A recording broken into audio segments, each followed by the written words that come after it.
இவருக்கு முன் எல்லா நாமத்திலும் மேலானவர்.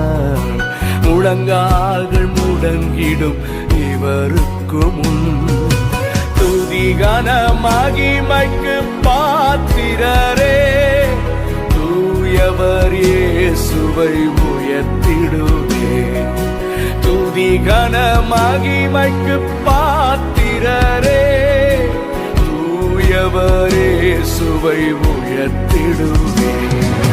சேனைகளின் கர்த்தர் பரிசுத்தர், சேனைகளின் கர்த்தர்